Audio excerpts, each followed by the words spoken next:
बिस्मिल्लाहिर्रहमानिर्रहीम, अस्सलाम वालेकुम। मेरे और आमिर मतीन साहब की तरफ से प्रोग्राम मुकाबिल देखने वालों को आज के प्रोग्राम मुकाबिल में हम वेलकम करते हैं। इमरान खान साहब शहबाज शरीफ साहब के निशाने पर है। इमरान खान साहब मोहसिन खुश हैं, जनरल बाजवा रिटायर हो चुके, अब उन्हें चैन से जिंदगी गुजारने दें।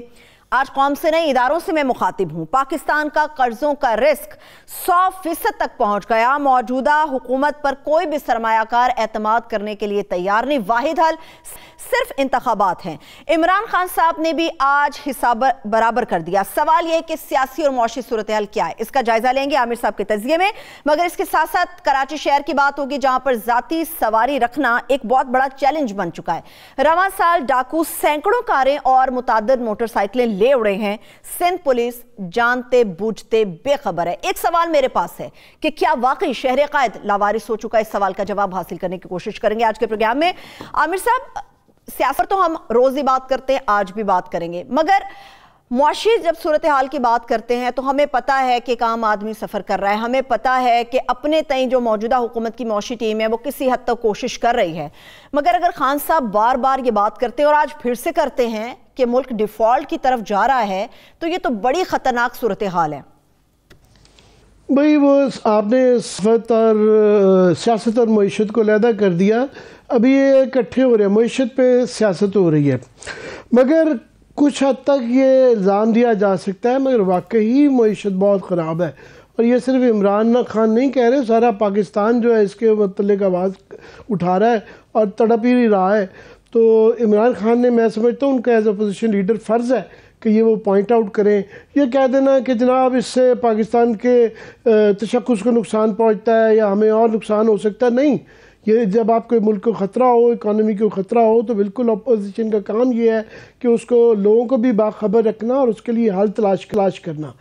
मैं समझता हूँ इसहाक डार साहब का ये डिनाइल और ये डाल देना, उनकी अपनी नालायकियों को वो पर्दा डाल रहे हैं। और ये बिल्कुल कह देना, और उनका जो रवैया है, फॉर एग्ज़ाम्पल IMF को धमकियाँ दे देना ऐसे मौक़ों पे, जबकि हम IMF से हमें बड़ी ज़रूरत है IMF की और नेगोशिएशन चल रही हैं, तो एकदम से उन्होंने जो है पहले तरले करते रहे हैं, अब वो कहना शुरू हो गए हैं कि उनकी टर्म्स ठीक नहीं है, ब्ला ब्ला ब्ला। ये नहीं, ये उन संजीदा आदमी है, उनको ये मौजू बात नहीं है। बाकी कितने हालात ख़राब हैं ये आज की तफसीलात बता देते हैं, उनके अपने ही फिगर्स उसके मुताबिक, कि पाकिस्तान के इस वक्त जो रिज़र्व्स हैं वो $6.7 बिलियन हैं। रिज़र्व्स आपके ये होते हैं जिसके ज़रिए पूरी दुनिया के साथ आपने ख़रीदो फरोख्त करनी होती है, ट्रेड करनी होती है, उसके लिए आपको ये इसकी ज़रूरत होती है। और किसी मुल्क के लिए भी ज़रूरी होता है कि वो 3 से 6 माह का कम अज़ कम जो है रिज़र्व्स होने चाहिए। ये रिज़र्व हमारी जो ख़र्चा आता है बाहर की इम्पोर्ट्स पे, उसका सिर्फ 1 महीना नहीं, 1.2 महीना कर लें, समझ लें कि 5 हफ्ते से 6 हफ्ते के रिज़र्व्स हैं। इससे आगे अगर हमें कोई बड़ा ख़र्चा पड़ जाए तो हम अफोर्ड नहीं करते। ये बहुत ही बहुत ही रिस्की मामला है। और उनका बार बार कहना इसहाक डार साहब का कि हम बैंकरप्ट नहीं हो रहे, वो सही कह रहे हैं कि हमने क्योंकि अपनी आखिरी बड़ी किस्त स्कूक बॉन्ड्स की वो दे दी है, $1 बिलियन, $1.2 बिलियन गलबन, तो उसके बाद से हम अभी डिफ़ॉल्ट नहीं हो रहे, मगर हम बैंकरप्ट तो हो गए हैं। बैंकरप्सी क्या होती है? बैंकरप्सी ये होती है कि जब आपके इस वक्त जो है 400 के करीब आपका जहाज़ खड़ा है, लहसुन का, अदरक का, प्याज का, सोयाबीन का, और हमारे पास डॉलर नहीं है उनकी LCs खोलने के लिए, ये बैंकरप्सी होती है। उसके बाद सूरत हाल ये है कि ये जो $6.7 बिलियन का जो रिज़र्व जिस पे आ गए हैं, ये 4 साल में सबसे कम लोएस्ट फिगर है हमारा। और ये इसहाक डार साहब को ये पता है कि जब ये आए थे मार्च में, जब इन्होंने अप्रैल में हुकूमत संभाली, तो मार्च में 11.42 बिलियन के रिज़र्व से, इसी साल मार्च में इनके आने से पहले इतने, ये 11.242 से ये 6.7 तक आ गए हैं। और उसका नुकसान ये है, और ये भी इसलिए $6.7 बिलियन हैं कि इसके अंदर हमारे जो फ्रेंडली नेशंस हैं, सऊदी अरेबिया, UAE, चाइना, वो हमारे से अपना जो पैसा 10 बिलियन के करीब हमने लिया है वो वापस नहीं मांग रहे। और हमारा अभी भी दारोमदार इस बात पे है कि हम तरला कर रहे हैं कि सऊदी अरेबिया हमें $3 बिलियन और दे दे और $1.2 बिलियन का हमें तेल जो है वो उसको डिफर्ड पेमेंट पे कर दे, उसके पैसे हमारे से बाद में ले। याद रहे कि वो पहले ही $3 बिलियन का रोल ओवर कर चुके हैं, रोल ओवर के पिछले कर्ज़ों को अगली दफ़ा ले लेंगे, वो कर्ज़े मौजूद हैं। अभी जो है सूरत हाल ये है कि स्टेट बैंक ऑफ पाकिस्तान ने जो हमारी यहाँ पे फॉरेन फर्म्स हैं, बाहर की कंपनियाँ हैं, मल्टीनेशनल्स वगैरह, उनको हम पैसे नहीं दे पा रहे, उनकी रिपैट्रिएशन, उनको जो डिविडेंड्स या उनकी यहाँ पे कमाई है वो हम नहीं दे पा रहे, उसके ऊपर कदगत लगा दी है। उससे क्या होगा कि पहले ही बेताशा मल्टीनेशनल्स पाकिस्तान से जा रही हैं, मज़ीद भी दौड़ना शुरू हो जाएंगी और नया कोई यहाँ पे फ़िलहाल बंदा दूर दूर तक नहीं आएगा कि जब आप वो किस लिए प्रॉफिट के लिए आती हैं, कोई चैरिटी के लिए तो आती नहीं है। जब हम उनको कमाई हुई दौलत जो कि आपने अलाउ की है वो भी उनको नहीं ले जाने देंगे तो इसको क्राइसिस कहते हैं, इसको वर्चुअली बैंकरप्सी कहते हैं। उसके अलावा ये है कि यहाँ पे हमारी पाकिस्तान का सूरत हाल ये है कि पाकिस्तान उन 5 मुल्कों में से है जो कि एयरलाइंस का $225 मिलियन $225 मिलियन हैं जो कि वो मुल्क जो कि दे नहीं पा रहे हैं IATA की खबर के मुताबिक कि अपने ट्रैवल एयरलाइंस जो हैं तो उनको भी उनके प्रॉफिट नहीं, टिकटों के जो पैसे हैं वो नहीं दे पा रहे। इससे शायद ये इम्कान भी हो सकता है कि इस स्टेज पे वो भी पाकिस्तान की टोटली यहाँ पे जो फॉरेन एयरलाइंस आती हैं वो आना बंद कर देंगी। एक हद तक वो जा सकते हैं, इससे ज़्यादा वो नहीं जा सकते। अभी डार साहब ने एक तरफ कह रहे हैं कि क्राइसिस नहीं है, एक तरफ उन्होंने ये जुमे के रोज़ एक मीटिंग की है जिसके अंदर उन्होंने सारे लोगों को, इंटीरियर वालों को, बाकी लोगों को कि पकड़ा जाए। और उनका बड़ा आसान हाल होता है कि जी ये पुलिस वालों को बुला लिया, कस्टम वालों को बुला लिया और FBI वालों को बुला लिया, जल्दी से हाल निकालें। तो वो उन्होंने कहा जनाब हम नहीं निकालते, आपके कवानीन ही इस तरह के हैं। कवानीन ये हैं कि डॉलर की कमी क्यों ना हो, जब हमारा कानून है कस्टम्स का कि $10,000 कोई एक फ़र्द ले जा सकता है। अब एक शख्स से मुराद ये है कि 4-6 लोग जा रहे हैं और भाव कर रहे हैं तो आप नहीं पकड़ सकते। किसी के पास $9,000 लेके जा रहा है कोई यहाँ से तो उसको नहीं रोका जाता। चलिए इसमें मजीद भी बात कर लेते हैं आमिर साहब इसके ऊपर मजीद भी बात कर लेते हैं। आपका तजिया तो शामिल रहेगा, मगर one and only person in are politics जिसके बारे में मैं कह सकती हूँ कि वो सियासत की तो बेहद सूझबूझ रखते हैं, मगर इसके साथ साथ मईशत के ऊपर भी बड़ा और इनके हिस्सों के ऊपर बड़ा अबूर रखते हैं। इस वक्त सेक्रेटरी जनरल पाकिस्तान तहरीक इंसाफ असद उमर साहब हमें ज्वाइन कर चुके हैं। Sir thank you so much आपके वक्त के लिए। ओवर टू यू आमिर साहब।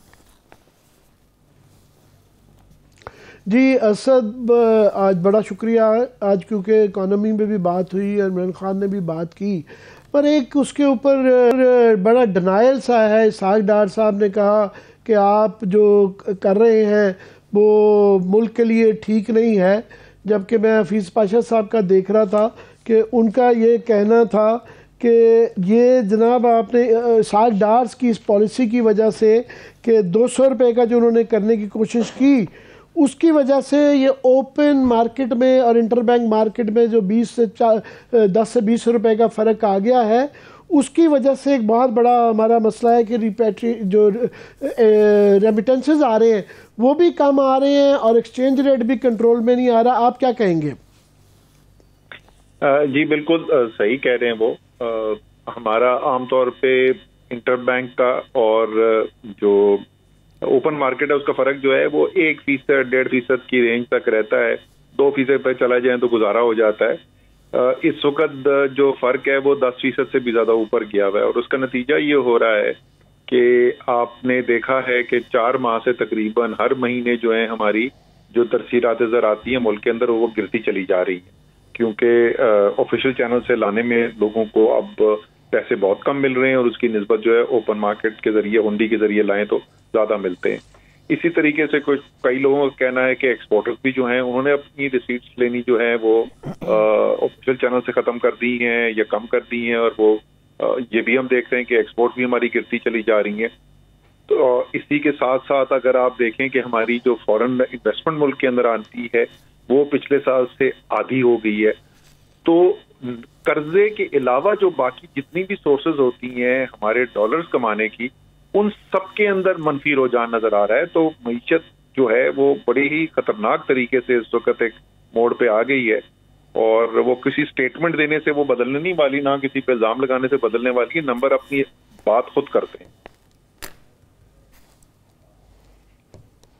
असद, ये बताएं कि आप ओवरऑल सारा आपके नज़र में सब कुछ ही होगा, तो पाकिस्तान को कितना किस वक्त जो है मईशत को कितना खतरा है, ये हमारा नेशनल सिक्योरिटी का कितना एक बड़ा है मसला?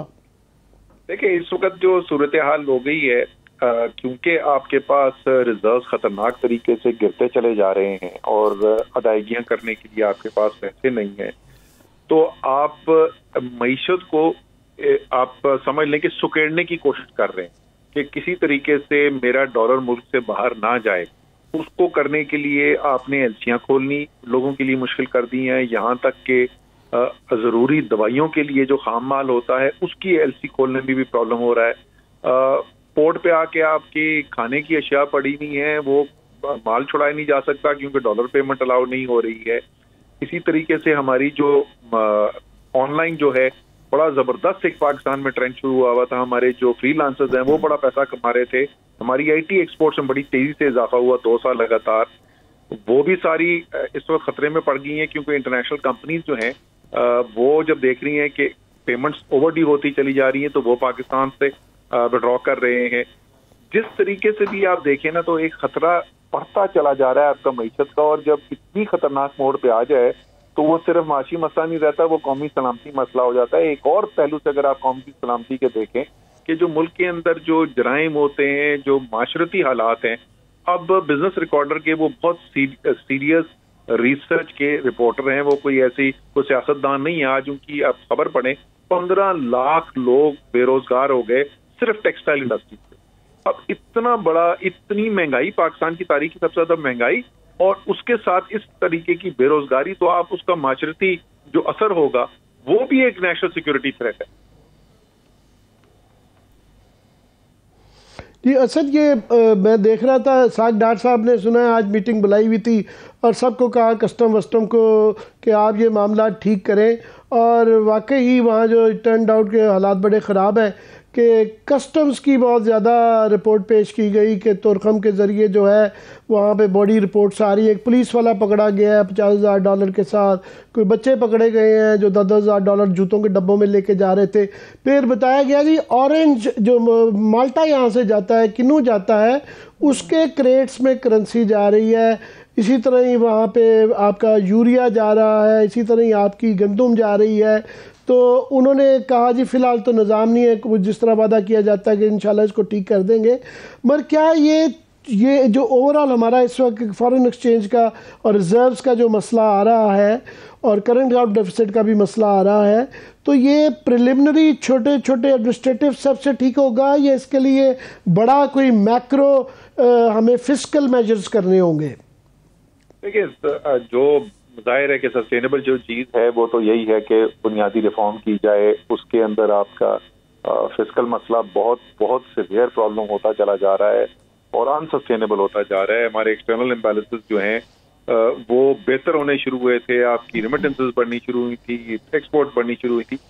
जैसे लोगों को पता है कि डार साहब का जो पिछला भी स्टेंट था तो वो पाकिस्तान की तारीख का बदतरीन दौर था एक्सपोर्ट्स के लिहाज से। ये वाहिद 4 साल का पीरियड है, पाकिस्तान की तारीख में कभी आज तक नहीं हुआ कि उस 4 साल के अरसे के अंदर हमारी एक्सपोर्ट गिर गई थी।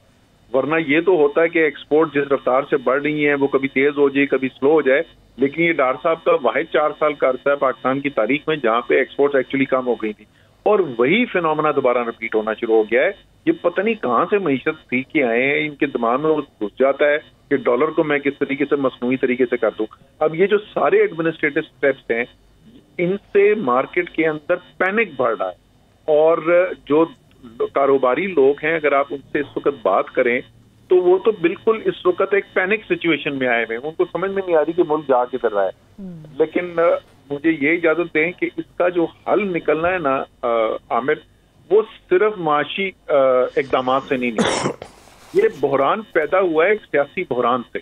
ये वोट ऑफ नो कॉन्फिडेंस और रजीम चेंज ऑपरेशन से शुरू हुआ है, और जब तक ये गैर यकीनी सूरत हाल रहेगी कि किसी को यही नहीं पता कि अगले महीने पंजाब असेंबली होगी नहीं होगी, खैबर पख्तूनख्वा होगी नहीं होगी, वफाक होगा नहीं होगा, ये मईशत आगे नहीं चल सकती। जब अगर हम इस मुल्क को इस बहरान से निकालना चाहते हैं, एक नया मैंडेट लेके आए, जिम्मेदारी हो, 5 साल आगे उनके सामने हो, फैसले कर सकें, बाहर से जो डील कर रहा है उसको कॉन्फिडेंस हो कि मैं जिसके साथ बात कर रहा हूँ ये एक्चुअली इस पॉलिसी को इम्प्लीमेंट करवा सकेगा। वैसे आपने बहुत अच्छा किया कि सियासत की तरफ आगे। मैं भी आपसे पूछना चाह रहा था कि मुझे लगता है कि आप लोगों का जो दावा था या ऐलान किया गया था कि दिसंबर में ही असम्बलियाँ तहलील कर दी जाएंगी, केपी की और पंजाब की, मुझे लगता है कि आप लोग उससे पीछे हट रहे हैं। कि इमरान खान साहब के हवाले से जो खबरें आ रही हैं कि उन्होंने कहा जी परवेज़ इलाही साहब की उस बात में भी जान है कि ये ना तहलील करने की भी जो वजूहात हैं वो भी समझ में आती हैं। क्या आप इसलिए कोई नज़र आता है कि होने का दिसंबर में चांस तहलील का है या ये डिले हो गया है? नहीं जी, बिल्कुल अभी तक तो यही फैसला है कि दिसंबर के अंदर ही तहलील करनी है और उसके लिए जो तैयारी करनी थी, जो इक़दाम करने थे, उस पर काम किया जा रहा है और इस वक्त तक तो कोई चेंज उसका प्लान का है नहीं। ख्वाहिश बड़ी शदीद है लोगों की कि हम ना करें तहलील, बल्कि मैं अगर इसको बोलूँ ना, असल मसला तहलील का नहीं है, उनको मसला ये है कि उसके बाद इलेक्शन होंगे। और इस वक्त अगर आप देखें कि ये अजीबो गरीब जमहूरियत के चैंपियन है जो हर इलेक्शन से भाग रहे हैं और इनके साथ इलेक्शन कमीशन जो है वो अल्हम्दुलिल्लाह ऐसी मावनत करता है कि कराची में मुकामी हुकूमत का इलेक्शन होने जा रहा था, 36 घंटे बाकी रह गए थे। 3 दिन से मैं ग्राउंड पे कैंपेन कर रहा था, आखिरी जलसे में मैं पहुंचा तो पता चला जी इलेक्शन पोस्टपोन हो गए क्योंकि कराची में बारिशें बहुत ज्यादा है। यह केड़ी बात है, हम वहां पे सड़क पे खड़े हुए कैंपेन करें। तो इसलिए ये हर मुमकिन कोशिश करेंगे कि किसी तरीके से बगैर इलेक्शन के ये जमहूरी निज़ाम चलता रहे। ये अजीबो गरीब एक जो इन्होंने जानवर वैसे अभी तो हो लेकिन इलेक्शन ना हो। असल वो अभी तो डेयर कर रहे हैं आपको। राना सनाउल्लाह साहब कह रहे हैं कि इनमें जुर्रत है तो इलेक्शन करके असम्बलियाँ तहलील करें और इलेक्शन करवाएं। फुट ड्रैगिंग तो परवेज़ इलाही साहब नज़र आ रही है। मुझे आपका ख्याल में परवेज़ इलाही साहब मुस्तज़ाद बयान आ रहे हैं, बहुत डबल माइंडेड लगते हैं। नहीं, वो राना साहब भी जो है वो अपना बयान बदलते रहते हैं। पहले वो कहते थे कि अगर ये संजीदा है इलेक्शन के लिए, जनरल इलेक्शन के लिए, तो ये पंजाब और केपी क्यों नहीं तहलील करते। जिस दिन खान साहब ने ऐलान कर दिया पंजाब और केपी तहलील कर रहे हैं तो उन्होंने इंटरव्यू दे रहे, उन्होंने कहा हम हर हरबा इस्तेमाल करेंगे कि ये तहलील ना कर सकें। अब उनको मेरे ख्याल में किसी ने गलतफहमी ये दिला दी है कि शायद हम नहीं तहलील कर रहे हैं, तो उन्होंने दोबारा से बढ़के लगानी शुरू कर दी है कि ये कभी भी नहीं तहलील कर सकते। राना साहब से बोले थोड़ा सा हौसला रखें, आपको असेंबली तहलील भी करके दिखा देंगे। सरबत कुछ आप पूछना चाह रही थी? बिल्कुल आमिर साहब, आपकी इजाजत से मेरे 2 बड़े आम सवाल आते हैं इसी पॉलिटिक्स के ऊपर जो मैं असद उमर साहब से जानना चाहूंगी। अभी असद उमर साहब, आप असेंबली तहलील के हवाले से बात कर रहे हैं, क्या असेंबलियों को तहलील करने का अमल दोनों असेंबलीज का एक साथ ही आप लोग दोहराएंगे या फिर पहले पंजाब असेंबली का मरहला सामने आएगा उसके बाद आप केपीके की असेंबली की तरफ बढ़ेंगे? दोनों राय जी, इस वक्त दोनों राय हैं। एक राय ये है कि दोनों को एक हाथ ही फौरी कर दिया जाए, दूसरी राय ये आपने ठीक कहा कि ये भी एक राय पाई जाती है कि पहले पंजाब किया जाए और उसके बाद कुछ अरसे के गैप के साथ हफ्ते के अंदर, 2 हफ्ते के अंदर जो भी उसका वो बनता है, और केपी उसके बाद की जाए। वो तफसील है कि क्यों लोग कहते हैं, लेकिन ये 2 राय पाई जाती है। ठीक है, ठीक है। अच्छा असद उमर साहब, न्यूज़ कॉन्फ्रेंस जब की आज वज़ीर-ए-आज़म शहबाज शरीफ साहब ने, तो उन्होंने कहा कि जी अपने कौमी मुफाद को सामने रखते हुए हम तहरीक इंसाफ के साथ सारे इख्तलाफात भुलाकर आगे बढ़ सकते हैं, मगर ताली 2 हाथों से बजती है दोनों तरफ से। आप लोगों की डिमांड तो बिल्कुल क्लियर है कि आप लोग आम इंतखाबात की तारीख चाहते हैं, आप चाहते हैं कि जल्द अज जल्द आम इंतखाबात हो जाएं। इत्तेहादी हुकूमत आपसे क्या चाहती है? देखिए, ये तो उनसे सवाल बनता ना, ये तो बिल्कुल आपने सही बात की कि अगर बातचीत होनी है तो उसके ऊपर ये भी तो तय होना चाहिए ना कि बातचीत किस चीज के ऊपर होनी है। तो हमारे तो मुतालबा बड़ा सादा सा है, बड़ा आसान 1 पॉइंट का मुतालबा है, और वो ये है कि पाकिस्तान के अवाम को फैसला करने दें कि आगे हुकूमत किसने चलानी है और क्या फैसले करने हैं पाकिस्तान के बारे में। वो चाहते क्या है, हमें तो ये नहीं समझ में आया। हमें आप लोग टीवी पे शायद ये ना कहें, लेकिन आपको भी पता है कि जब आपके साथ मुस्लिम लीग नून या पीडीएम के लोग बात करते हैं ऑफ एयर, तो वो यही कहते हैं कि जी हम पागल हो गए, हम इलेक्शन कराएं, सारा मुल्क तो इस वक्त इमरान खान के साथ खड़ा हुआ है, हमने इलेक्शन में जाके जलील होना है। तो मतलब मुल्क को नुकसान इसलिए पहुंचाते रहो क्योंकि आप इलेक्शन हार जाओगे। इस वक्त तो उनकी ये मंतक है। सही। अच्छा, लास्ट क्वेश्चन कि आज बड़ा एक खौफनाक वाक़या हुआ है कि पाकिस्तान के अफ़गानिस्तान के बॉर्डर के साथ वहाँ फायरिंग की, 7 लोग हमारे शहीद हो गए, बेशतर जो है ज़ख्मी भी हुए, उनकी तरफ भी कुछ लोग मारे गए, मगर ये क्लियरली नज़र आ रहा था उनकी तरफ से एक प्रोवोकेशन है। लोगों में बड़ा गुस्सा है बहुत ज़्यादा इस बात पे, क्योंकि ये एक हफ़्ते में दूसरा वाक़या है और तवातर के साथ अब ये रूटीन बन गई है कि ये होता रहता है। वहाँ से फायरिंग पे हमारे जो बाड़ लगाई जाती है उसको उठाया जाता है, चोरी किया जाता है, फायरिंग की जाती है। ख्वाजा आसिफ साहब ने भी नेशनल असम्बली में ये बयान दिया कि उसको बड़ा एक तो अंडरमाइन किया, उसको बिलिटल किया कि नहीं कोई ऐसी बात नहीं है, हमने पता किया है। साथ में उन्होंने ये कहा कि हमें तालिबान की गवर्नमेंट को एक्सेप्ट कर लेना चाहिए। तो ये कोई आपके ख्याल में गवर्नमेंट का इंस्टीट्यूशनल बयान या बाकी ये पॉइंट ऑफ व्यू भी कोई उनके साथ शेयर करता है? क्योंकि मेरा ख्याल एक बहुत बड़ी अक्सरियत है जो कि वहाँ पे ख़वातीन के हकूक़ के वाले से, इंसानी हकूक़ के वाले से एक कंसेंसस सा पाया जाता है कि जब तक ये अपने मामला ठीक नहीं करेंगे हम उनको एक्सेप्ट नहीं करेंगे। देखिए जी, इसके अंदर तो हमारी पोजीशन जो बड़ी वाज़ेह होनी चाहिए कि अफगानिस्तान के फैसले पाकिस्तान ने नहीं करने, अफगानिस्तान के फैसले अफगानों ने करने। ये उनके अपने मुल्क का फैसला है। अगर वहाँ पर एक कंसेंसस क्रिएट हो जाता है, अफगानिस्तान की अक्सरियत जो है वो एक निज़ाम को आगे चलाना चाहती है, तो पाकिस्तान को अपनी राय जो है उनके ऊपर मुसलत करने की कोशिश नहीं करनी चाहिए। जो भी अफगान अपने बारे में फैसला करते हैं तो उनको ये हमें हक देना चाहिए जिस तरीके से हम हक अपने लिए मांगते हैं। जहाँ तक ये बॉर्डर के ऊपर ताल्लुक है जी, बिल्कुल आप क्योंकि इस वक्त एक देखें हुकूमत कर क्या रही है, सुबह से लेकर शाम तक इस वक्त तो आपकी हुकूमत इस बात के ऊपर मरकूज है कि इमरान खान के ऊपर झूठा मुकदमा कौन सा लगाना है, उसकी किस घड़ी के ऊपर इल्जाम लगाना है। तो गवर्नेंस तो हो नहीं रही। इकोनॉमी आपने पहले हमने मईशत में बात कर ली कि जिस तरीके से तनाजुली आ रही है, 53% इजाफा हो गया दहशतगर्दी के वाकयात के अंदर। आप रीजन के अंदर जो मामला हो रहे हैं उनके साथ फैसला साजी नहीं कर सक रहे क्योंकि गवर्नमेंट मफलूज हुई पड़ी हुई है इस वक्त सुबह से लेकर शाम तक कि सरवाइव कैसे करना है। ये इतना बड़ा जुल्म इस वक्त पाकिस्तान के साथ हो रहा है और ये अल्लाह ताला इनको कोई अकल दे कि अपनी सियासत भी तबाह बर्बाद इन्होंने कर ली है ये कुर्सी बचाने के चक्कर में। बहुत शुक्रिया, thank you so much Asad Umar साहब हमारे साथ मौजूद है। एक छोटी सी मैं ब्रेक की तरफ चल, जब हम ब्रेक से वापस आएंगे तो प्रोग्राम के आगाज़ में आमिर साहब ने बड़ी बेहतरीन बात की कि मईशत और सियासत अलग नहीं है, बल्कि पूरी सियासत इस वक्त हमारी इकॉनमी यानी मईशत के ऊपर हो रही है। किसी एक हिस्से को दुरुस्त करने की ज़रूरत है या फिर एक मुकम्मल सर्जरी की ज़रूरत है। ब्रेक से वापस आके इसमें मैं तफसील से बात करूँगी। स्टे विद अस।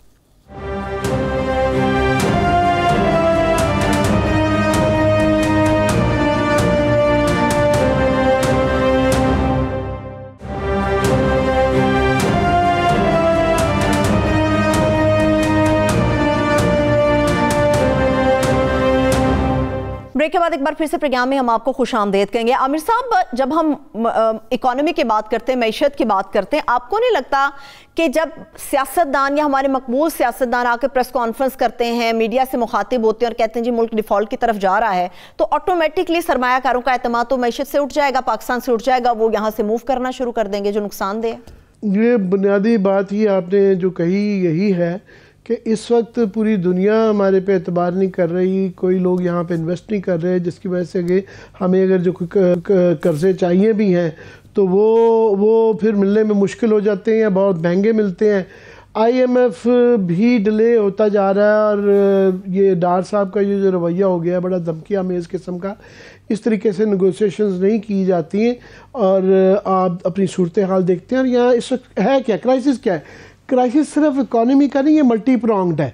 आपकी इस वक्त डोमेस्टिक पॉलिटिक्स जो है आपस में बहुत ज़्यादा कन्फ्रंटेशन हुई हुई है। आपके इस वक्त नेशनल सिक्योरिटी का जो बॉर्डर्स पे सिचुएशन है कि इंडिया ने कुछ अर्से पहले कहा था जी वो हमारा आज़ाद कश्मीर भी ले लेंगे। अफ़गानिस्तान के दूसरे बॉर्डर से आपको ईस्ट एंड वेस्ट जो है वो वहाँ पे तवातर के साथ हमले हो रहे हैं। फिर ये तालिबान की जो सूरत हाल है, स्वात से लेके वज़ीरिस्तान बनू तक ये पहुँच गए हैं। क्लाइमेट चेंज के जो मसाइल आ रहे हैं कि इस वक्त भूल जाते हैं हम कि अभी भी सैलाब की जो खराबियां हैं वो ख़त्म नहीं हुई, अभी भी लाखों लोग हैं जो कि बेघर पड़े हुए हैं। ऐसे मौके पे एक परेशान कुन मसला है, मगर गवर्नमेंट के अंदर उस तरह का कॉन्फिडेंस या उस तरह की एक्सपर्टीज़ या उस तरह की एक जुस्तजू नहीं नज़र आ रही कि वो इन मामलात को हल करना चाह रहे हैं। वो बस सियासी बयान दे देते हैं शहबाज शरीफ और रोज़, और एक बिल्कुल तसल्लियाँ जो कि बहुत एक फ्लिमजी सी तसल्लियाँ होती हैं, तो वो नहीं, उससे ये मामलात हल नहीं होने वाले। तो उसमें मैं सिर्फ शेयर कर दूं कि हम जो आगे बात कर रहे थे कि रिज़र्व्स की किसी मुल्क का भी तयन करने के लिए कि उनकी स्ट्रेंथ क्या है, उसके फॉरेन रिजर्व्स देखे जाते हैं। इंडिया के फॉर एग्जांपल मुझे याद है 600 अरब डॉलर के करीब जो है ना उनके इस वक्त रिजर्व है।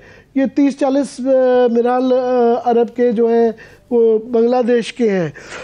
हमारे जो ये 6.7 बिलियन डॉलर्स पे आ गए हैं, ये क्यों आए हैं, इस पर सोचने की ज़रूरत है कि लोग जो भी हमें कर्जा देना चाहता है या बिज़नेस करना चाहता है वो इन चीज़ों को ही देखता है।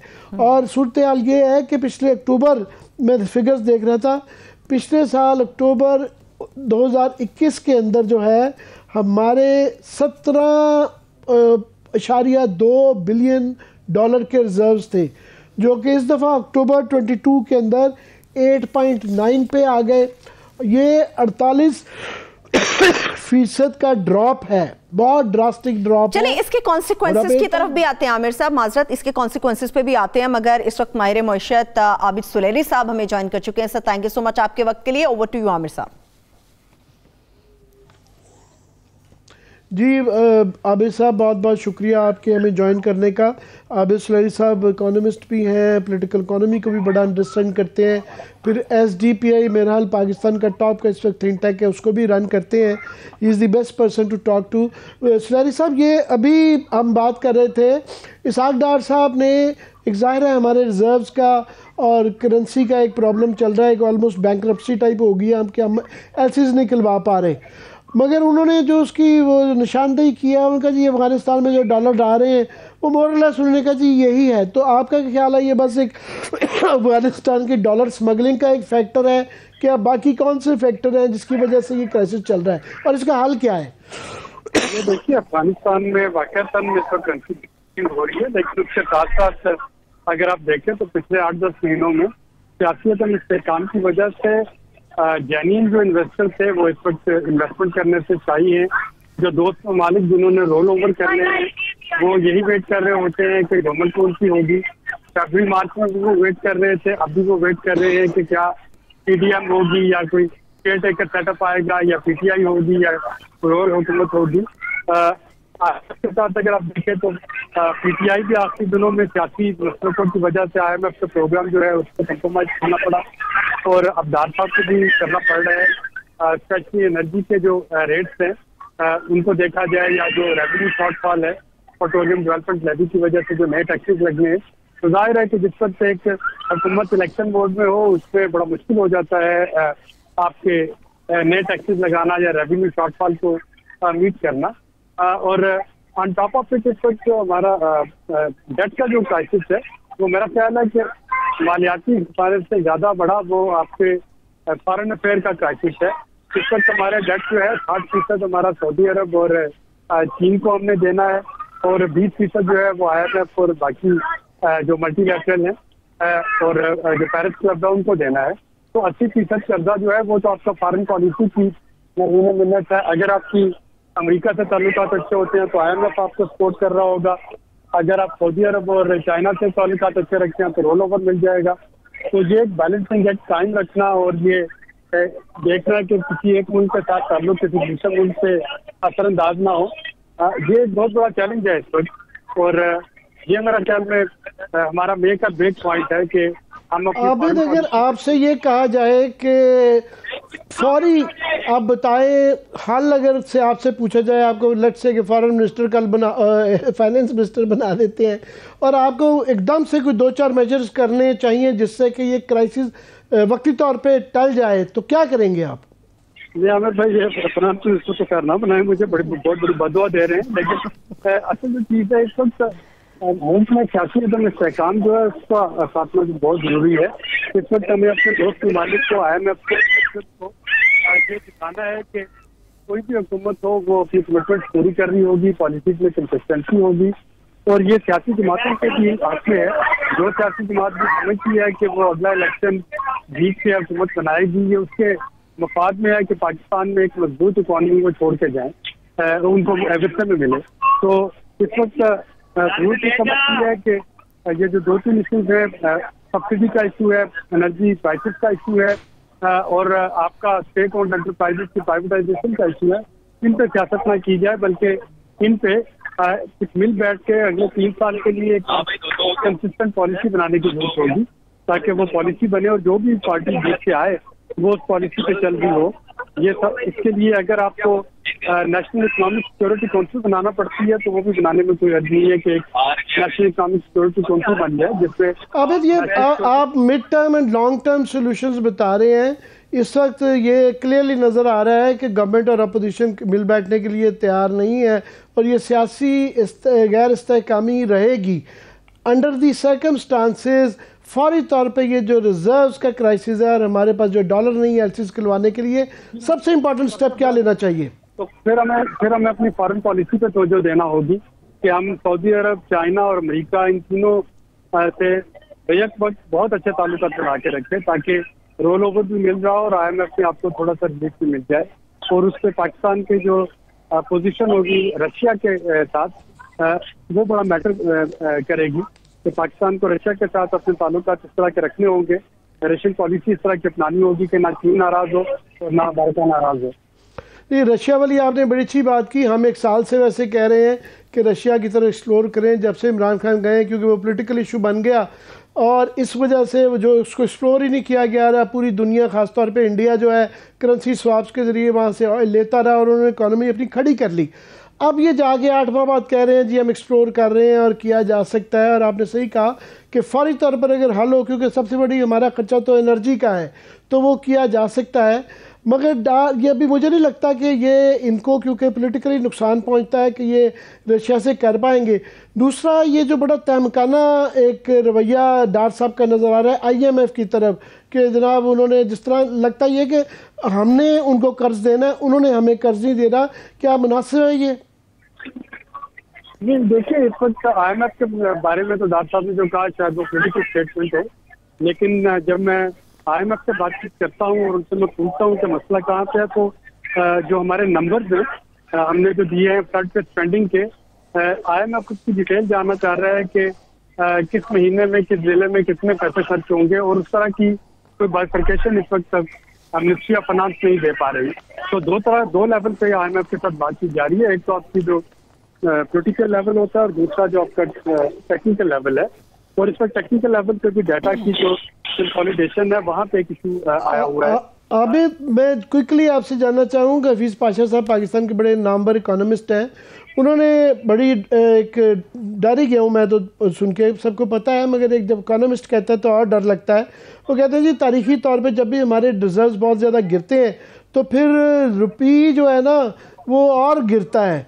और उनका जी ये कहना नहीं चाहिए, मगर लगता इस बात का बड़ा इम्कान हो सकता है कि हमारा रुपये और नीचे जाएगा। आमिर भाई, इससे मैं आपका रिकॉर्ड तो बात कर सकूंगा आपके साथ, आप कहूँगा, लेकिन मैं अमूमन करेंसी की वैल्यू के बारे में स्पेकुलेशन करने से एतराज़ करता हूँ। उसके नेगेटिव असर भी पड़ सकते हैं, पॉजिटिव भी हो सकते हैं, तो इस पर किसी दिन आप कैमरा आपको मैं सारी डिटेल दूँ। जी वो वैसे ये मुनासिब बात है वो, मगर क्या करें, लोगों को हमारा काम है कि खबर भी देनी होती है। उस वक्त इंसान ये सोचना पड़ जाए तो फिर मुश्किल हो जाता है। जब क्राइसिस मिस हैंडलिंग की वजह से हो रहा हो तो खासतौर पे देने की जरूरत पड़ जाती है। इसमें मैं ये जरूर कहूँगा कि डार साहब को, स्टेट बैंक को आहिस्ता आहिस्ता रुपये को डेप्रिशिएट से इस वक्त अगर जो मार्केट के मुकाबले में रेट है उस पर आने देना चाहिए। इस वक्त 25 रुपये का फर्क है स्टेट बैंक के रेट का और ओपन मार्केट के रेट का, जो कि एक बहुत बड़ा डिफरेंस है। तो अगर इसको थोड़ा थोड़ा करके स्विच होने से तो एटलीस्ट लोग होल्डिंग कर रहे हैं, या जो एक्सपोर्टर अपनी प्रोसीड नहीं मंगवा रहे, रेमिटेंसेस भेजने वाले हुंडी हवाला इस्तेमाल कर रहे हैं, वो स्टेट बैंक पे डॉलर आने शुरू हो जाएंगे। तो थोड़ा सा हमें इस वक्त रुपये की जो मार्केट पे लेवल पे कीमत है उसको थोड़ा सा स्टेबलाइज होने देना चाहिए। मगर उन्होंने पाशा साहब ने मज़ीद जो ये कहा है कि ये लार्जली सबसे बड़ा इल्ज़ाम उन्होंने ठहराया है कि डार साहब ने ये जो बयान कर दिया था कि जनाब मैं 200 पे डॉलर लेके आऊँगा, उससे ये क्राइसिस डीपन हुआ है और उसकी वजह से फिर ये जो इतना इंटरबैंक रेट में और मार्केट रेट में 10 से 20 रुपए का फ़र्क पड़ गया है, और उसके बाद कोई भी डॉलर्स के हर कोई इतने फ़र्क में क्या करेगा। रेमिटेंसेस हमारे उसकी वजह से शार्पली उसको फ़र्क पड़ा है।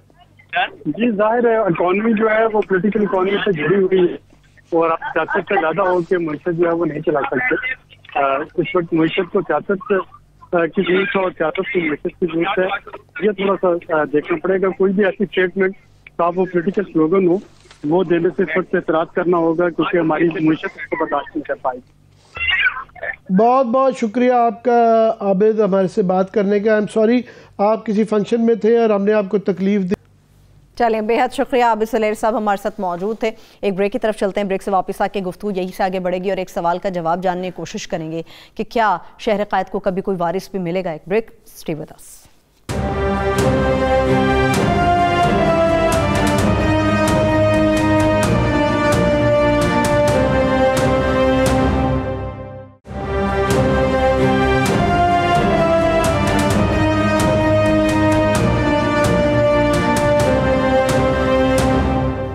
ब्रेक के बाद एक बार फिर से प्रोग्राम में हम आपको खुशामदीद कहेंगे। आमिर साहब, अभी कुछ सियासी मामलात के ऊपर बात में तशनगी रह गई थी, मैं चाह रही हूँ वो ज़रा ख़त्म हो जाए। क्या वाकई की बात दुरुस्त है कि परवेज़ इलाही साहब की और इसाक डार साहब की कोई पसे पर्दा कोई मुलाकात हुई है, कोई मामलात है जो खान साहब से छुपाए जा रहे हैं? नहीं, खबर की ज़राए के हवाले से बड़ी मीटिंग्स की चल रही है, फ़लाने की फ़लाने से हुई, फ़लाने की फ़लाने से हुई। तो जब तक हमारे पास पूरा उसका क्रेडिबल प्रूफ ना हो तो हम नहीं करेंगे। मगर वो समथिंग इज़ गोइंग ऑन। वो ये आपको पता चलता है कि खान साहब के अंदर वो असम्बलियाँ तहलील करने के मतलब जो जितने पहले कॉन्फिडेंट थे और जितने ज़ोर से कहा जा रहा था, अभी इफ्स एंड बट्स में बात शुरू हो गई है। मैं भी देख रहा था शिबली साहब बैठे हुए थे काशिफ के प्रोग्राम में, तो वो बड़े नॉन कमिटल से थे कि तहलील करने में कि करेंगे कि नहीं करेंगे, और बार बार ये ज़ोर दिया जा रहा था कि ज़्यादा अहम है कि मुल्क की मईशत को ठीक किया जाए। और इमरान खान साहब ने भी अच्छी बात है कि मईशत पे बात की, मगर इस बात के अगर बहाना बनाया जाएगा कि जी इस वक्त अगर हमने तहलील होने की असम्बलियाँ बात की तो उससे जो है ना मईशत होएगा, तो वो मुश्किल नज़र आता है। क्योंकि इनके पास एक अभी टाइम है बस कि दिसंबर में कर लें तो ठीक है, अगर नहीं दिसंबर में कर पाएंगे दिसंबर के आखिर तक, तो 4 अप्रैल को रमज़ान शुरू हो जाना है। तो ये इलेक्शन जो है ना 90 दिन के बाद होने हैं। तो अगर दिसंबर में होगी तहलील असम्बलियाँ तो ये मार्च में इलेक्शन हो पाएंगे, क्योंकि रमज़ान में इलेक्शन नहीं हो सकते हैं। और अप्रैल अगर गुजर गया तो मई तक ईद ख़त्म होते होते मई जून जुलाई अगस्त फिर 3-4 महीने आगे रह जाते हैं, वैसे ही रह जाते हैं। तो वो फिर टाइम पे ही काम होगा, फिर 1-2 महीने पहले कराने से कोई फ़र्क नहीं आएगा। परवेज़ इलाही की साहब की समझ आती है कि वहाँ पे इस वक्त पूरी पंजाब असम्बली की, वैसे PTI के लोग भी बहुत ज़्यादा ज़ोर लगा रहे हैं कि इस वक्त हर कोई वहाँ पे, मैं वैसे बताऊँ आपको पंजाब में क्या इस्लामाबाद में हर गवर्नमेंट में हर बंदा जो है इस वक्त वो जल्दी में है कि जल्दी से जल्दी कुछ कर लिया जाए। और वहाँ पे डेवलपमेंट फंड्स के ख़जाने खुल गए हैं और लोगों की जो है वो स्कीमें बन रही हैं, धड़ाधड़ नौकरियाँ कराई जा रही हैं। मैं खबर दे दूँ इस्लामाबाद में भी ऐसी सूरत हाल है कि इसकी तफसील बाद में अगले प्रोग्राम में किसी में बताऊँगा मैं आपको कि एक बहुत ही बड़े ब्यूरोक्रेट, रिटायर्ड ब्यूरोक्रेट जो को एक्सटेंशन में रखा गया है, वो PM ऑफिस में हैं और इस वक्त वर्चुअली वही रन कर रहे हैं सारा शहबाज शरीफ साहब की गवर्नमेंट को आज चीमा साहब के साथ मिलके। तो उनका एक प्लाज़ा है पिंडी में, और वो पिंडी का उसमें कोई 3.2 बिलियन रुपीस का शायद कोई पैसे देने हैं उन्होंने बैंकों के कंसोर्शियम के, वो नहीं दे पा रहे उसका। और वो उसूली तौर पे बैंकों को उसको या सुप्रीम जो स्टेट बैंक ऑफ पाकिस्तान को उनके ख़िलाफ़ सर्जनिश करनी चाहिए और लिक्विडेट करके रकम लेनी चाहिए। मगर वो काफ़ी महीने गुजर गए हैं, कोई कुछ नहीं कर रहा और उसका शायद हल निकाल लिया जाए। तो हर कोई बाकी भी ब्यूरोक्रेट्स का जो टॉप पे बैठे हुए हैं और पॉलिटिशियंस भी दाएं बाएं हर कोई देख रहा है कि इसमें इस टाइम में जो कुछ किया जा सकता है कर लिया जाए। तो मेरा ख्याल है इमरान खान साहब के इर्द गिर्द भी काफ़ी ऐसे लोग हैं जिनका इंटरेस्ट नहीं है इसमें, और वो परवेज़ इलाही के साथ वैसे ही हर MP MNA कोई भी वक्त से पहले घर नहीं जाना चाहता, तो उनका भी एक प्रेशर है। और इमरान खान साहब के पास जब वो देखते हैं कि अगर उन्होंने कह भी दिया तो और ये ना हो पाया तो उनकी काफ़ी जो है सियासी तौर पे उनके लिए बुरा होगा। उसूली तौर पे इनको ये होमवर्क पहले करके ऐलान करना चाहिए था। पिंडी के जलसे में जो ऐलान किया उससे पहले ये चीज़ें डिसाइड करनी इन्होंने नहीं की। पहले इन्होंने इस्तीफ़े का कहा, फिर क्या हम असम्बलियों से इस्तीफ़े दे रहे हैं, फिर पता चला जी नहीं असम्बलियाँ तहलील कर रहे हैं, फिर असम्बलियाँ तहलील करने की तारीखें भी बदल रही हैं। आखिरी तारीख जो बताई गई थी वो 20 दिसंबर है, जो कि अब उससे भी हटते हुए नज़र आ रहे हैं। सो इनके लिए एक सियासी एक मुश्किल तो है। ठीक है, अब जो तहरीक इंसाफ कर रही है पूरे मुल्क में वो महंगाई मुकाओ मुल्क बचाओ रैलियां जो निकाली जा रही हैं। आज जो उन्होंने खिताब किया या उनकी जो मुआशी टीम के साथ मीटिंग हुई आमिर साहब, उसमें एक चीज़ तो हमें नज़र आती है कि खान साहब बिलीव करते हैं, मोहर सब्त उन्होंने कर दी है कि सियासत के अंदर मुदाखलत नहीं होनी चाहिए। फिर वो आज कौम की बजाय इदारों से मुखातिब हो रहे थे। वो इदारों से डिमांड क्या कर रहे हैं और किस इदारे से वो मुतालबा क्या कर रहे हैं, ये सवाल तो उठ रहा है। बात यह है कि ये वो उनकी ज़ाहिर है कोशिश है कि इदारे आके किसी तरीके से कान मरोड़ के जो है PDM को मजबूर करेंगे वक्त के ऊपर अभी अर्ली इलेक्शंस करवाए जाएं, वरना मईशत के बड़े बुरे हालात होंगे। जबकि PDM वाले बिल्कुल भी तैयार नहीं हैं। एक तो इदारों की मैं समझता हूँ एक लिमिटेशन भी होती है कि अगर वो चाहेंगे कि जनाब जितनी देर तक लटका जा सके वो लटकाएंगे, और चूँकि इमरान खान साहब वहाँ पे से रिज़ाइन असम्बलियों से नेशनल सर्विस से कर चुके हुए हैं, सो कोई आईनी तरीका नहीं है कि उनको मजबूर किया जा सके। वो सियासी तौर पे रहना चाहेंगे, अगर उनको निकाला गया किसी और तरीके से तो वो शहीद भी बनेंगे। सो मेरा नहीं ख्याल है कि वो जो उनको जब तक सियासी आप कोई गेम ना खेलें या उनको मजबूर ना किया जाए, तो मैं समझता हूँ जो सबसे बड़ा ट्रम्प कार्ड है और वो वाकई है कि अगर पंजाब और KP की असम्बलियाँ तहलील करवा लेते हैं तो फिर वो एक बहुत बड़ा सेटबैक होगा। अगर पंजाब में नून लीग हार जाती है और इमरान खान, जिसका बहुत कभी इम्कान है कि PTI जीत जाती है पंजाब में भी और KP में, उससे अगला नेशनल इलेक्शन तकरीबन इंश्योर हो जाता है। मगर लगता है कि उनको अपना लगता है कि कार्ड्स जो टेबल पे हैं वो पूरे परवेज़ इलाही सब उनके काबू नहीं है। परवेज़ इलाही इदारों की तरफ देख रहे हैं, कभी इधर देख रहे हैं, कभी उधर देख रहे हैं। तो इसलिए हालात से समझौता करते हुए जो है PTI बड़े मिक्स्ड किस्म के बयानात दे रही है। मगर ये आप तरले से नहीं ये काम होता। ये इमरान खान साहब खुद कई दफ़ा कह चुके हुए हैं, ये काम करवाया जाता है, ये होता नहीं है कि आप कहें जी कोई बाहर से आगे करे। ये बाहर से किसी को मईशत बिल्कुल मामला ख़राब है, मगर इससे PDM वाले जो हैं वो अपनी पावर नहीं छोड़ने वाले। सही है, ठीक है। चलिए मान लिया आमिर साहब के असम्बलियों के हवाले से तहरीक इंसाफ या इमरान खान साहब को कुछ एज हासिल है, मगर हम ओवरऑल अगर बात करते हैं, इलेक्शन कमीशन का तौक अपनी जगह पर है, डेली मेल की माजरत अपनी जगह पर है, राना सनाउल्लाह साहब की बरियत अपनी जगह पर है, नवाज शरीफ साहब की वापसी की शुनेद भी सुनाई दे रही है हमें। तो आपको नहीं लगता तहरीक इंसाफ एक बहुत बड़ी मुश्किल के अंदर है इस वक्त? नहीं, वो मुश्किल में तो सबसे ज़्यादा तो पूरा पाकिस्तान है इस वक्त, कि इस वक्त लॉ एंड ऑर्डर की सिचुएशन है, मईशत की सिचुएशन है, एक गैर इस्तेहकामी है। पता नहीं आइंदा हर आदमी परेशान है कि आइंदा आने वाले दिनों में क्या होगा। गैस की लोड शेडिंग चल रही है, गैस या तो आ नहीं रही है, बहुत थोड़ी आ रही है, 18-18 घंटे तक की हो रही है, और बिल बहुत ज़्यादा आ रहे हैं, महंगाई बढ़ती जा रही है। मैंने आगे ये फिगर्स निकाले हुए थे जो आज हफीज़ पाशा साहब ने कोट किए हुए थे कि हेडलाइन रेट जो इन्फ्लेशन का है वो 26% तक जा चुका हुआ है, और वैसे जो एवरेज जो है उसकी इन्फ्लेशन की वो 21 से 23% तक बढ़ चुकी हुई है, जो कि प्रोजेक्शन 18 से 20 तक की थी। सो 5% जो है ना प्रोजेक्शन से ज़्यादा महंगाई हो चुकी है। तो वो सारा पाकिस्तान ही परेशान है। तो इमरान खान जो है वो मेरा ख्याल है PTI के पास ये ट्रम्प कार्ड है, इन्होंने उसको ये अभी भी जो भी है, परवेज़ इलाही साहब के पास भी चॉइसेस कम है।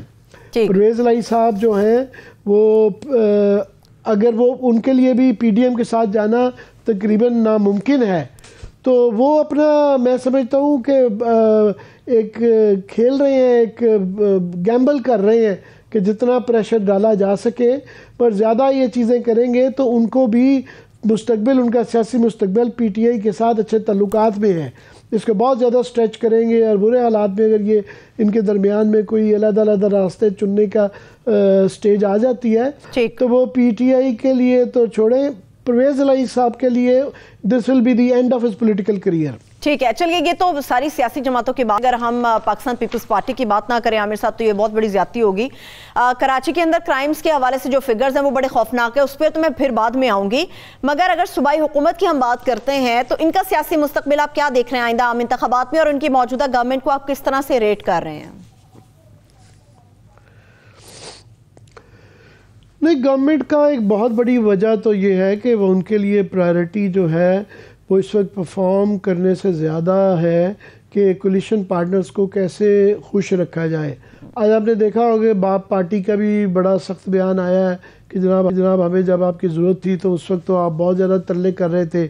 उनकी भी एक डिमांड लिस्ट है। एमक्यूएम हर दूसरे दिन जो है वो भी नाला रहती है और उनकी भी एक डिमांड लिस्ट है। सो पीपल्स पार्टी की और नून लीग की भी ये चक्रवश रहती है।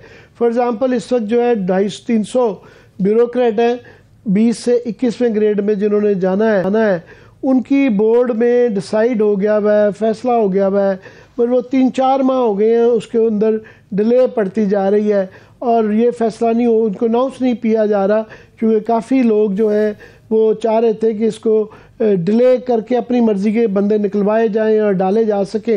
अब सुना है कि लेटेस्ट जो है वो उसका फ़ैसला ये हुआ है कि उनको बोर्ड को अनाउंस किया जा रहा है, वो जो पहली फहरिस्त थी, मगर सिर्फ ये एक कंसेशन दी गई है कि जिनको जो सुपरसीड हो रहे थे ब्यूरोक्रेट्स उनको अब डिफ़र किया जा रहा है, उनको केस को डिफ़र, यानी उनके पास एक और मौका आ जाएगा कि उनकी तरक्की हो सकेगी। मगर इसके अंदर जो है नून लीग वर्सेस जो है पीटीआई आपस में लड़ाई रहती है, उहदों पे लड़ाई रहती है। हमने मुबारक सेंटर का आपसे स्टोरी कवर की थी, उसके ऊपर भी पीटीआई पीपल्स पार्टी वर्सेस नून लीग एक लड़ाई चल रही है कि sports board versus Punjab government जो है वो बिल्कुल एक दूसरे के साथ जो है मुकदमेबाजी और अब जो है केसेस करवाने पे आए, कब्ज़ों की लड़ाइयाँ चल रही हैं। तो पीपल्स पार्टी के लिए इस पे अंदर जो है ठीक है वो गवर्नमेंट में है, मगर उनके पास सिंध में भी गवर्नमेंट है, यहाँ भी इख्तियारात मिले हुए हैं। वो उनका सबसे बड़ा मसला ये है कि वो बाकी सूबों से ख़ास तौर पे पंजाब में वो बिल्कुल आउट हैं और वो इन होते नज़र नहीं आ रहे। और अगर ये असम्बलियाँ पंजाब की पहले तहलील हो गई और इलेक्शन लड़ना पड़ गया तो मेरा ख्याल है ये पीडीएम आपस में इत्तेहाद टूट जाएगा, क्योंकि पीपल्स पार्टी नहीं चाहेगी कि वो अपनी टर्फ छोड़ के नून लीग को टोटली दे दे। वो चाहेंगे कि उनकी कुछ सीटें बढ़े और इनकी वैसे गवर्नमेंट में कोलिशन गवर्नमेंट बनाई जा सकती है, मगर इलेक्टोरल कोलिशन बनाना बड़ा मुश्किल काम होता है। उसके लिए जो गिव एंड टेक करनी पड़ती है, उसके लिए मैं नहीं समझता कि नून लीग और पीपल्स पार्टी में इस वक्त जो हालात हैं उसके अंदर इस बात का इम्कान है। सही है। गिव एंड टेक से मुझे याद आया आमिर साहब, क्या पंजाब के अंदर उनको नुमाइंदगी देने देंगे या वो ले सकेंगे पीपल्स पार्टी वाले? नहीं, पीपल्स पार्टी मैंने जैसे कहा है कि नून लीग पीपल्स पार्टी भी घुसना चाहेगी, मगर पीपल्स पार्टी की पंजाब में सीटें देखें ना होने के बराबर रह गई हैं। एक यहाँ से स्पीकर साहब की जो है राजा परवेज़ अशरफ साहब की गुज्जर खान में सीट निकली है, तो दूसरी जाके गालबन फिर इधर मुजफ्फरगढ़ में जाके उन्होंने 2 सीटें निकाली हैं और उसके बाद दरमियान में फिर जो रहीम यार खान जाके सीटें निकाली हैं। तो ये इतने बड़े सूबे में 56% पाकिस्तान का आबादी के लिहाज से पंजाब है, तो वर्चुअली वो वाइप आउट हो गए हैं और अभी जो हालात हैं बड़ा मुश्किल लगता है कि उनके लिए, और इसलिए वो छोड़ना नहीं, वो चाहेंगे कि वो दोबारा इन रोड्स तलाश करें और अपनी कोई रिट्रीव करें। नून लीग को पहले ही पीटीआई उनको खा चुकी हुई है, वो नहीं चाहेंगे कि मज़ीद जो है पीपल्स पार्टी को भी शेयर दें, तो इसलिए एक अनईजी अलायंस है। और इलेक्शन अगर हो जाते हैं तो फिर अर्ली इलेक्शन हो जाते हैं तो ये उनके लिए मुश्किल है। सही है, ठीक है। एक आखिरी सवाल है और उसका मुझे क्विकली जवाब चाहिए। बड़ा आम सा सवाल है और हर शख्स ये जानना चाहता है। आमिर साहब, सियासत उस शतरंज की तरह है जिसकी बिसात की हर चाल का आपको पता होना चाहिए। जो हमारे मैं सियासत से हटके मैं चाहूँगा कि आज एक सिंध के अंदर जो है काफ़ी आईजी साहब में सिंध के जो हैं वो उनके दरमियान और जज साहब हैं के आगा साहब, जस्टिस के आगा साहब, तो उनके यहाँ एक बड़ा वर्बल स्पैट सा हुआ है कि जज साहब ने बहुत ज़्यादा उनकी आईजी साहब की जो है मेमन साहब की काफ़ी सरजनिश की कि एक तो उसके कराची के हालात के मुतालिक कि कराची के हालात जो है कोई इतने। चलिए आमिर साहब बेहद माजरत, मैं कल इस पे बड़ी तफसील के साथ आपसे बात कर लूंगी। वक्त खत्म हो चुका है, इजाजत दीजिए, खुदा हाफिज।